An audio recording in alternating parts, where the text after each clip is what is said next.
Assalamualaikum warahmatullahi wabarakatuh. Semoga sehat selalu sehingga kita bisa terus belajar meskipun di masa pandemi.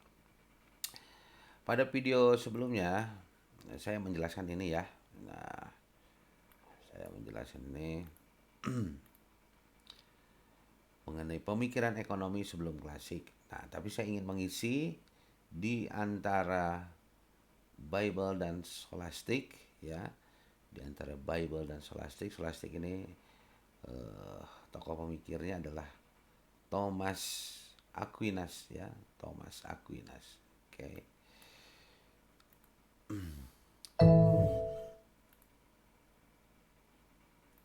Nah, di antara eh, periode itu ya kita akan menyaksikan, saya akan menampilkan ternyata ada great gap. Gap itu ada kesenjangan yang besar. Nah, yaitu yang mereka maksud adalah pemikir-pemikir atau cendekiawan muslim lah.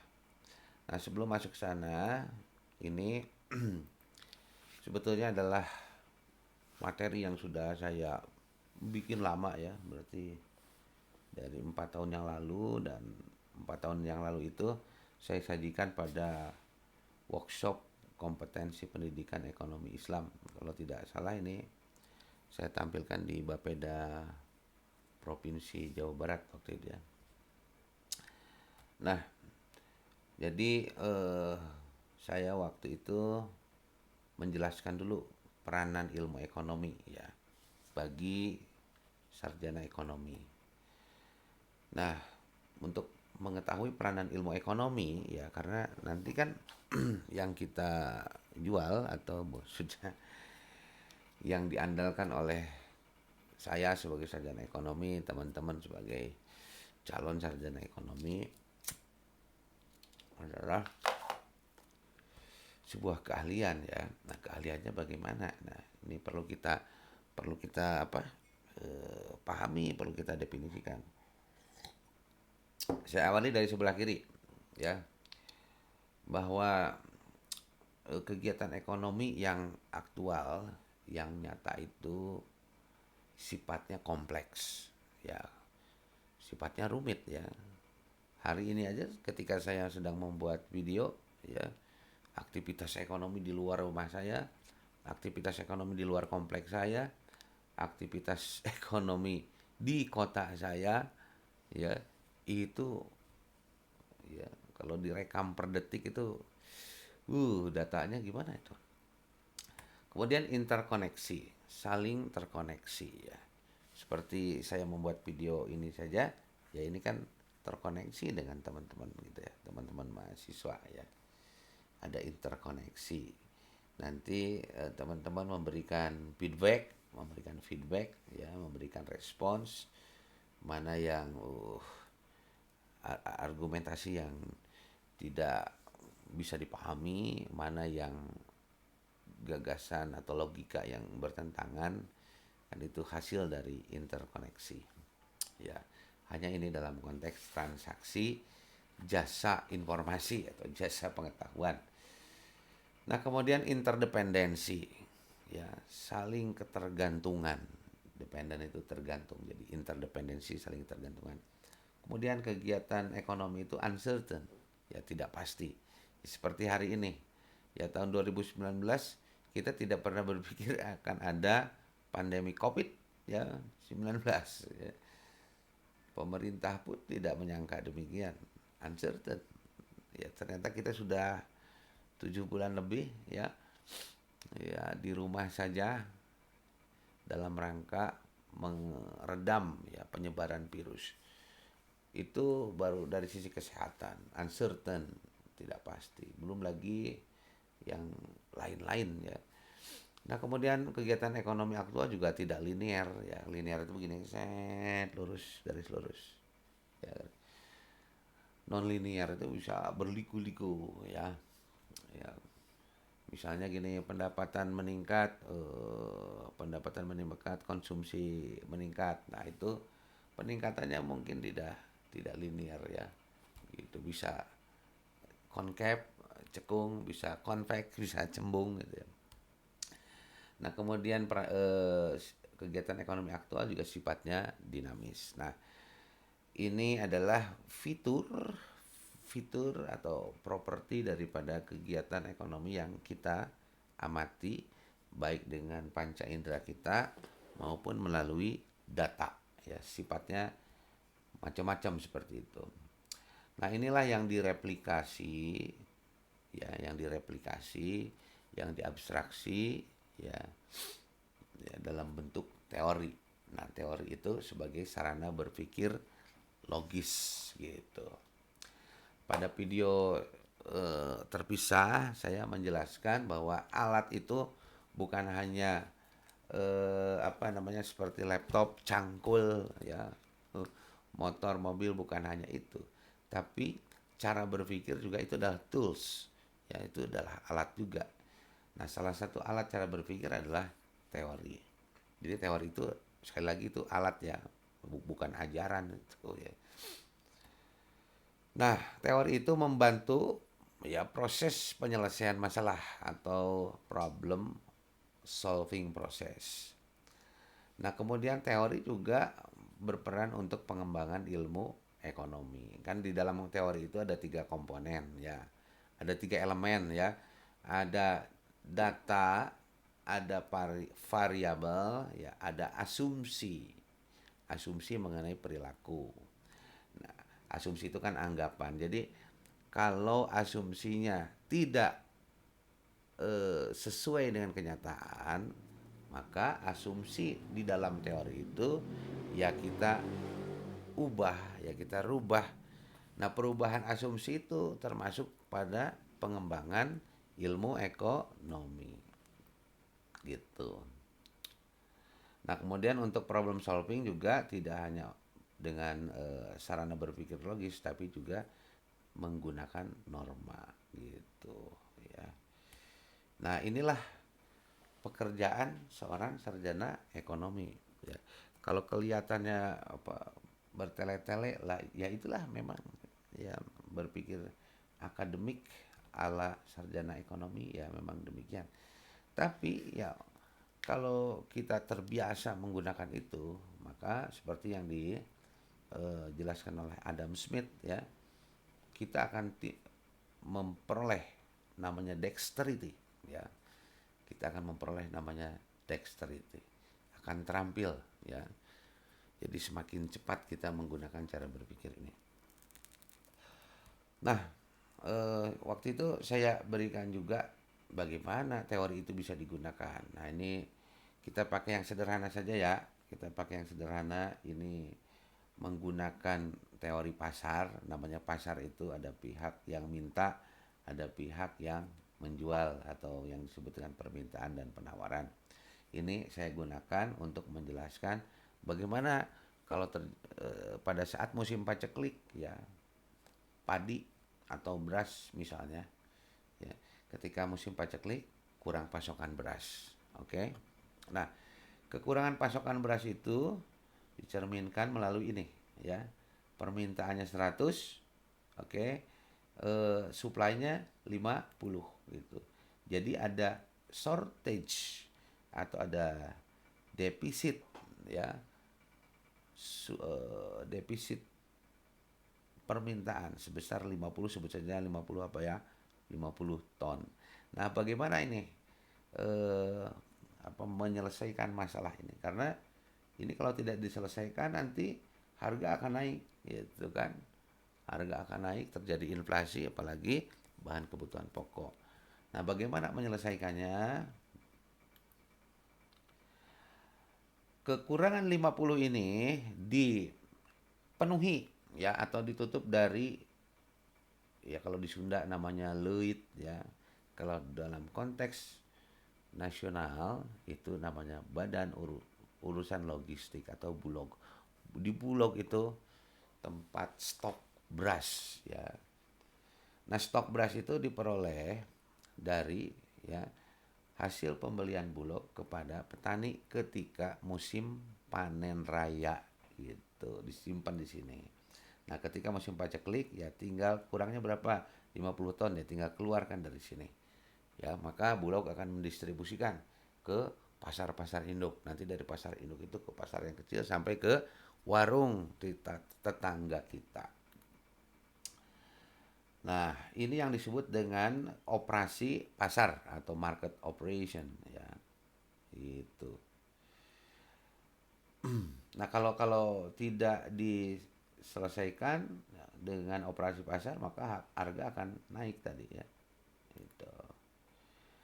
Nah, nah sebaliknya ini kan udah berkurang nih 50 ton ya. Nah, nanti ketika musim panen raya itu panen serempak ya, stok hasil panen banyak, penawaran meningkat gitu ya, penawaran meningkat.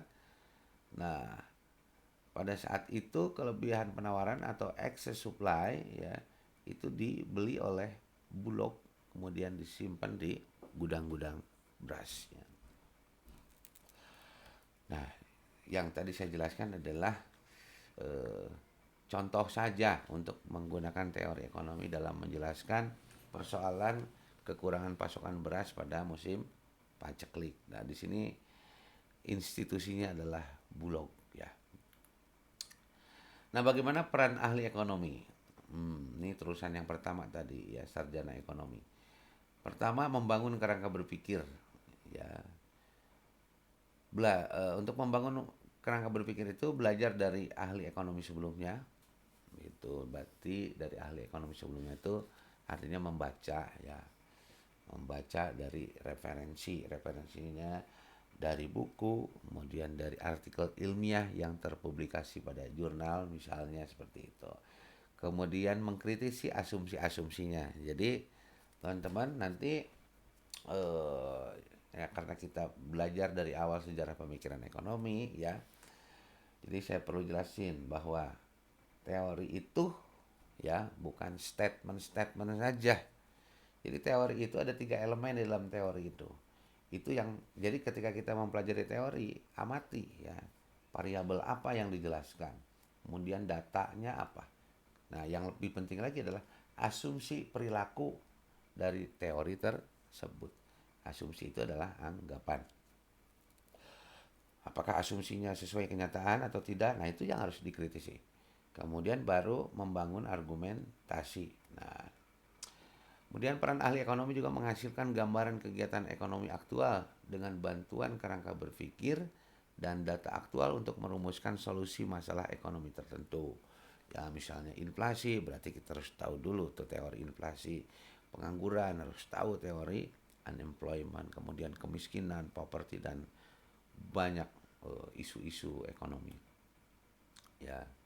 Nah, belajar dari ahli ekonomi sebelumnya itu melibatkan pemahaman terhadap sejarah pemikiran ekonomi. Ya. Nah, ini kan tradisi yang harus kita pahami dulu ya.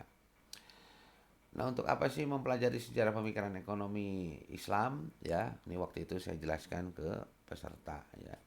Gitu. Nah, ini peta ya, peta perjalanan perkembangan pemikiran ekonomi dari mulai Yunani kuno itu minggu lalu sudah saya jelaskan ya. Nah, ada buku judulnya Medieval Islamic Economic Thoughts ditulis oleh Ghazanfar tahun 2003. Nah, ya. Ini Fill the Gap. Jadi buku ini mengisi kekosongan di sini nih, ya. Di masa kejatuhan Roma, ya, dari abad pertengahan sampai ke eh, feodalisme. 476 AD itu after death. Setelah kematian siapa? Ya setelah kematian Nabi Isa atau yang kita sebut dengan Masehi ya. Jadi sebelum Nabi Isa lahir itu sebelum Masehi. Setelah lahir itu Masehi atau after death ya. Nah, di sini ada kekosongan ya. Nah, ini menurut Islahi tahun 2004 ya, then they jump to middle age when Europe Ya, jadi ada lompatan, di sini ada lompatan tuh dari middle age gitu. Itu ada lompatan ya, dari masa kegelapan ke ya masa terang benderang, light, and thinking on different natural and social sciences began. Nah, tapi justru di masa gelap itu pemikiran ilmu sosial itu mulai muncul. Tapi di dalam buku sejarah pemikiran ekonomi yang ditulis dengan bahasa Inggris gitu ya, ini tampilnya seperti masa kegelapan. Nah, oke.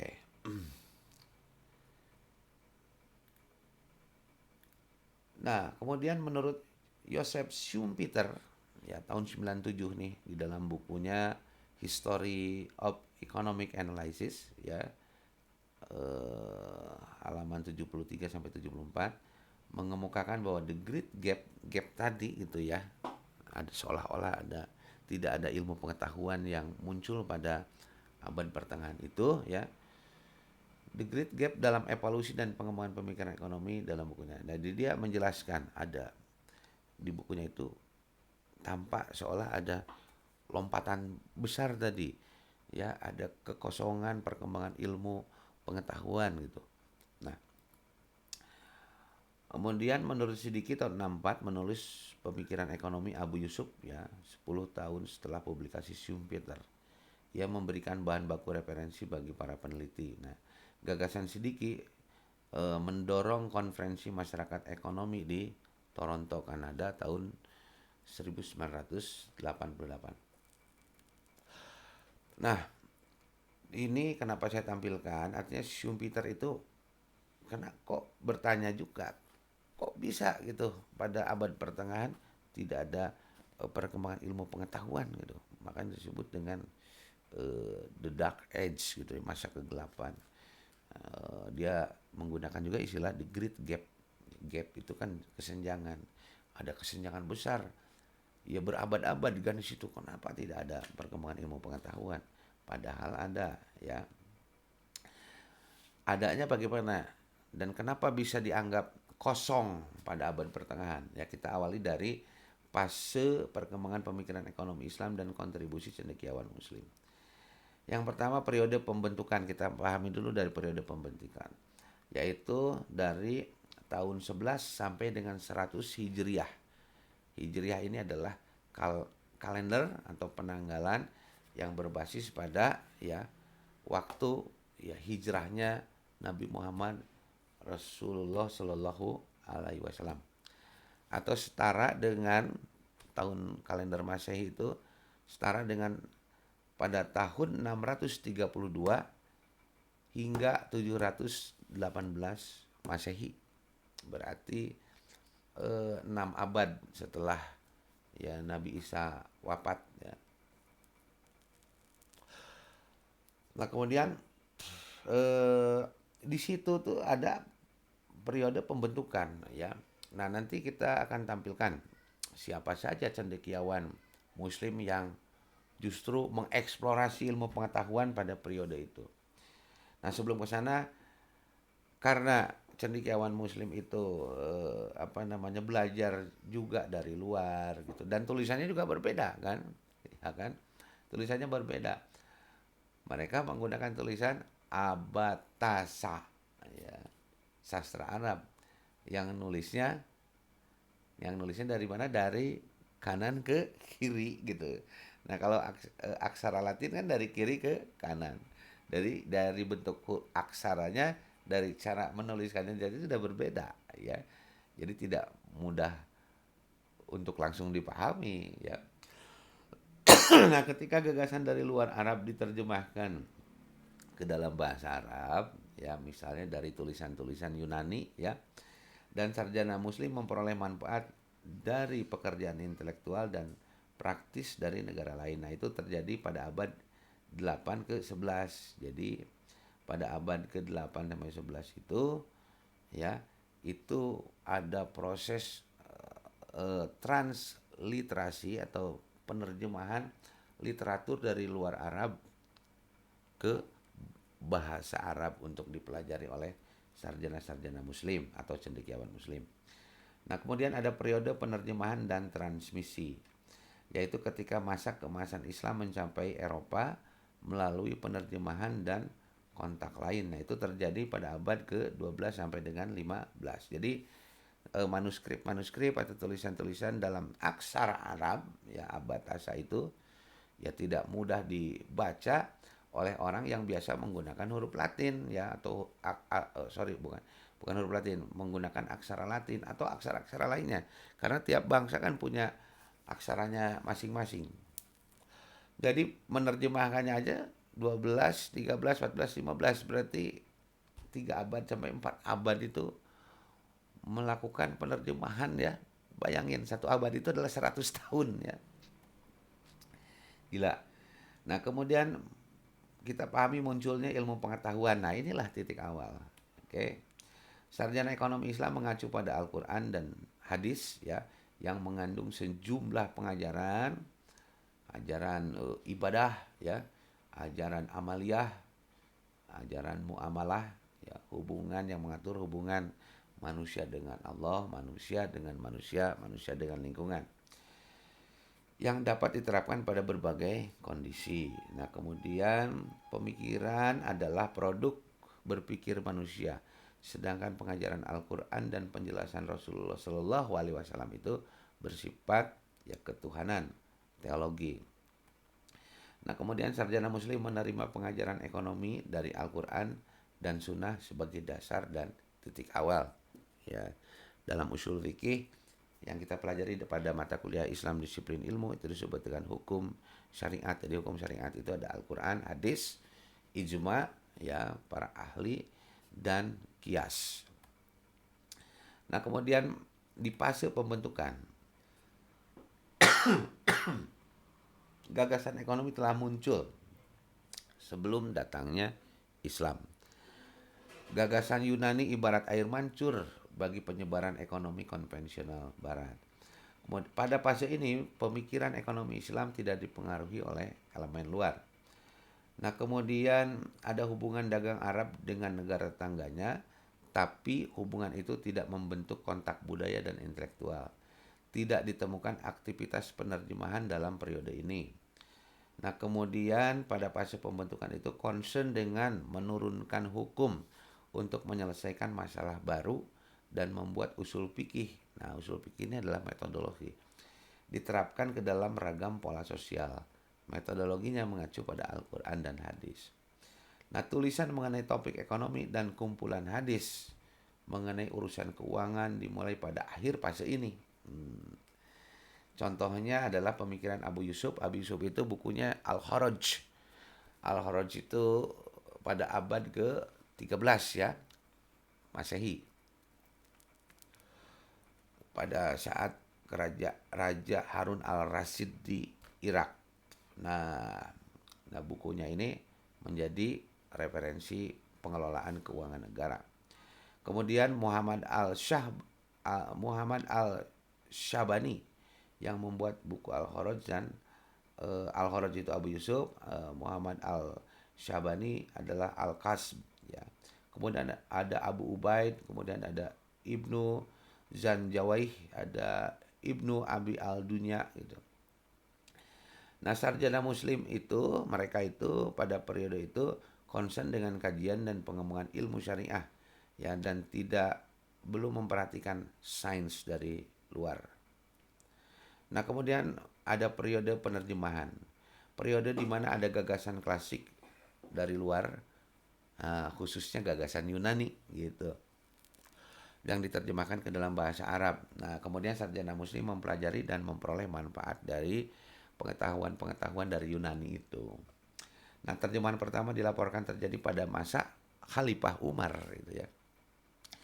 Maksudnya terjemahan tulisan-tulisan dari pemikir-pemikir Yunani itu. Nah, contohnya, kenapa terjadi pada Khalifah Umar ini sebagai contoh saja. Pada masa Khalifah Umar itu ada seseorang namanya Khalid bin Walid. Nah, menyampaikan gagasan diwan.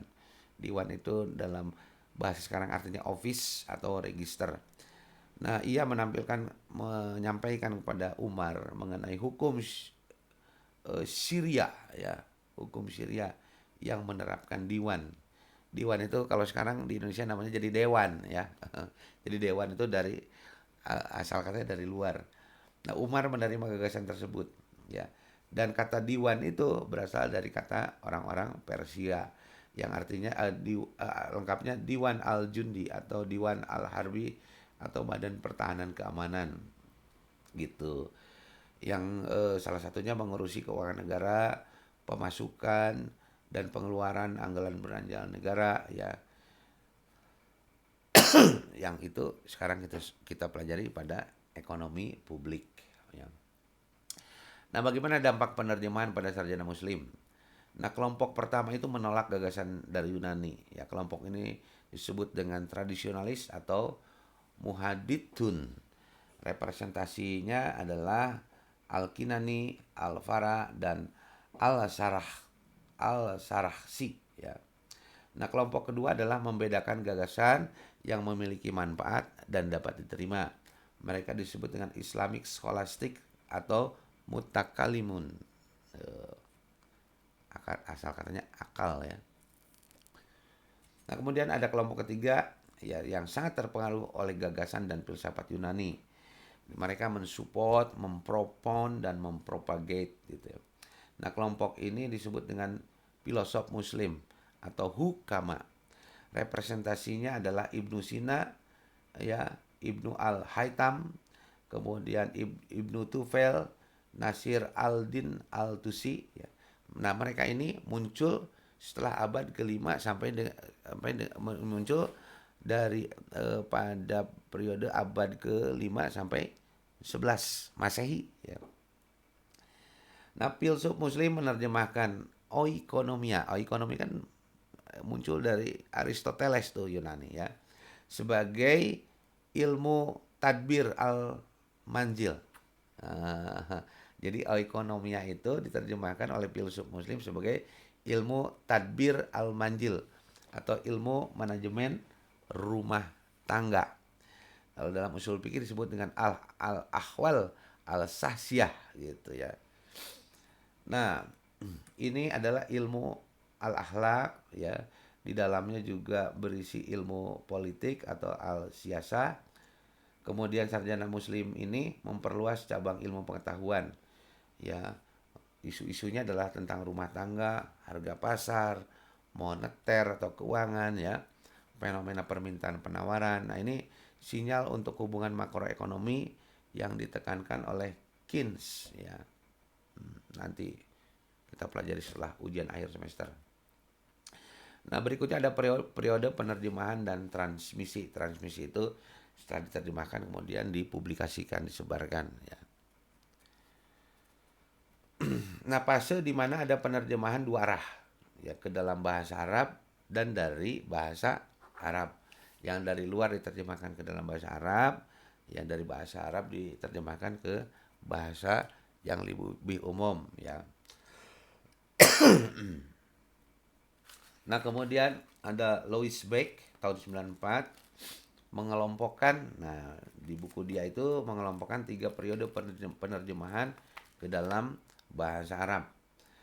Awal abad ke-12 hingga awal ke abad ke-13, di mana banyak teks penting yang ditulis oleh sarjana Arab dan Yunani yang diterjemahkan ke dalam bahasa Kastilian, Katalan.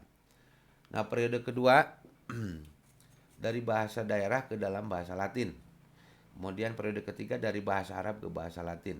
Kemudian buku yang diterjemahkan bertemakan astronomi, matematika, obat-obatan atau farmasi, ilmu kalam, dan filsafat yang ditransfer ke barat.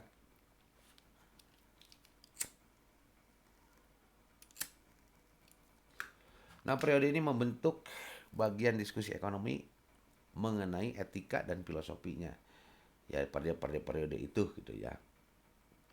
Kemudian gagasan ekonomi sarjana muslim diterjemahkan dan ditransmisi melalui tulisan filosofinya.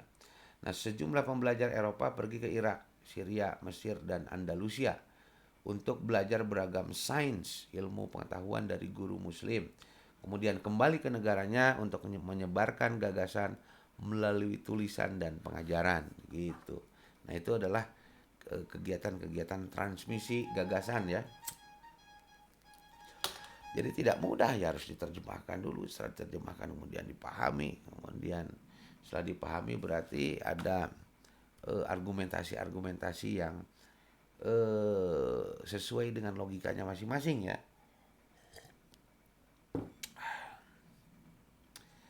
Nah, apa saja isu pemikiran sarjana Muslim? Nah, kalau pada video sebelumnya kan, misalnya di pemikiran Yunani kuno itu, Plato dia berbicara tentang division of labor ya.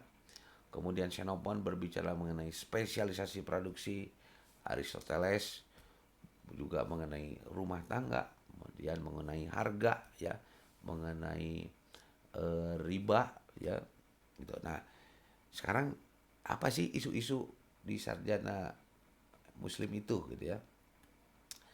Nah, yang pertama saya tampilkan contoh dari Al-Farabi. Al-Farabi itu lahir tahun 260 ya Hijriah. Jadi 2 abad setengah lebih setelah eh, Rasul hijrah gitu. Ya berarti dua abad ya 200 tahun lebih ya 200 tahun plus 60 tahun. Atau pada kalender Masehi itu pada tahun 870 Masehi ya. Nah, Al-Farabi itu mengemukakan perkembangan masyarakat ekonomi ya, mengemukakan perkembangan masyarakat ekonomi. Nah, teman-teman perlu diketahui juga buku Al-Farabi itu banyak, dan buku terakhirnya itu adalah Al-Musiki Al-Kabir, atau diterjemahkan dalam bahasa Inggris The Grand Book of Music ya.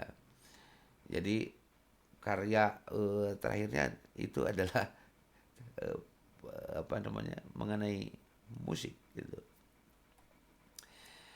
Nah, bagaimana perkembangan masyarakat ekonomi itu dimulai dari ya istilahnya Madinatun Nawabit ya, yaitu masyarakat kayu-kayuan, atau yang kita sebut dengan nomaden ya gitu. Kemudian Madinatul Bahimiyah berkembang menjadi masyarakat seperti binatang atau primitif gitu. Berburu ya, berburu. Kemudian Madinatul Darurah ya. Jadi berkembang menjadi negara kebutuhan, subsisten. Jadi bagaimana cara memenuhi kebutuhan. Artinya sudah ada produksi ya, produksi pangan, misalnya ada perkebunan, ada pesawahan, ada peternakan gitu loh. Kemudian berkembang lagi menjadi Madinatu Ihsah. Madinatu Ihsah ya, negara keinginan ya, lebih tinggi dari sekedar subsisten, lebih tinggi dari sekedar mencukupi kebutuhan dirinya sendiri. Kemudian baru berkembang ke masyarakat yang dinamakan Madinatul Intabadul, yang mulai melakukan pertukaran ya, atau dalam istilah Aristoteles itu adalah exchange ya, pertukaran. Kemudian berkembang lagi menjadi Madinatun Nazalah, atau masyarakat kapitalis ya. Kemudian berkembang lagi menjadi Madinatul Jamaiyah, masyarakat komunis ya. Dan terakhir berkembang menjadi Madinatul Fadilah, atau masyarakat sosial ya. Nah, dari sinilah puluhan tahun lalu berkembang gagasan mengenai masyarakat madani ya, atau madani society. Nah, ini awalnya dari sini gitu. Nah, kemudian Ibnu Sina, isu-isunya apa saja ya. Ibnu Sina itu tulisan-tulisannya ada yang temanya keluarga, ada yang temanya negara, kemudian ada yang temanya harta, aset ya, dan hasil kerja, kemudian penerimaan dan pengeluaran, anggaran, konsumsi yang efisien, pengeluaran publik atau zakat, infak, sodakoh ya, kemudian interaksi sosial ekonomi dan tabungan. Kemudian Imam Al-Ghazali ya, beliau menulis juga tentang perkembangan masyarakat ekonomi. ya, gagasannya tentang transportasi, tentang mata uang, tentang ekonomi jasa, pemerintahan, lembaga keuangan atau syarifah, kemudian baitul mal, perkembangan dan pengembangan ilmu ekonomi. Kemudian ada Ibnu Khaldun. Nah, ini yang saya suka, saya punya bukunya, ya judulnya Mukadimah. Ibnu Khaldun mengemukakan masalah mengenai ekonomi, yaitu istilahnya upaya dan penggunaan hasil. Kemudian tentang usaha pribadi dan umum. Kemudian tentang mata uang. Nah, di dalam buku Mukadimah Ibnu Khaldun, ya ini yang saya ini apa namanya kutip dari buku terjemahan Ibnu Khaldun, ya. Itu membahas perubahan umat manusia secara umum. Kemudian menjelaskan peradaban Baduy. Ya, Baduy itu adalah masyarakat pedalaman. Ya, di Arab juga ada Baduy. Jadi Baduy itu artinya masyarakat pedalaman. Tentang bangsa-bangsa dan kabilah-kabilah luar serta kondisi kehidupan mereka, ditambah beberapa keterangan dasar dan kata pengantar di bukunya itu. Kemudian menjelaskan dinasti, kerajaan, khalifah, kepangkatan, pemerintahan dan segala yang sesuai yang berhubungan dengan itu. Kemudian negeri dan kota serta semua bentuk peradaban lain. Nah, ini judul-judul atau subjudul pada buku Mukadimah, ya. Kemudian tentang berbagai aspek mencari penghidupan. Nah, seperti keuntungan dan pertukaran. Dan di sini ada ide-ide tentang ekonominya. Kemudian berbagai macam ilmu pengetahuan dan metode pengajarannya. Nah, itu bahasan-bahasan di dalam buku Mukadimah Ibnu Khaldun. Nah, kemudian Abu Yusuf. Abu Yusuf itu judul bukunya Al-Kharaj, salah satunya. Di dalam buku Al-Kharaj itu ada pembahasan mengenai pemerintahan, ada wazifah, ada mukosomah, kemudian fleksibilitas sosial. Ini maaf nih salah tulisnya. Kemudian sistem ekonomi dan politik yang mengharuskan harus transparan dan otonom, ya. Nah, itu mengenai ringkas banget mengenai pemikiran ekonomi Islam. Maksudnya pemikiran ekonomi Islam itulah pemikiran ekonomi yang yang dipikirkan kemudian dituliskan oleh para cendekiawan muslim yang tadi sepintas-sepintas ditampilkan. Terima kasih, semoga bermanfaat. Assalamualaikum warahmatullahi wabarakatuh.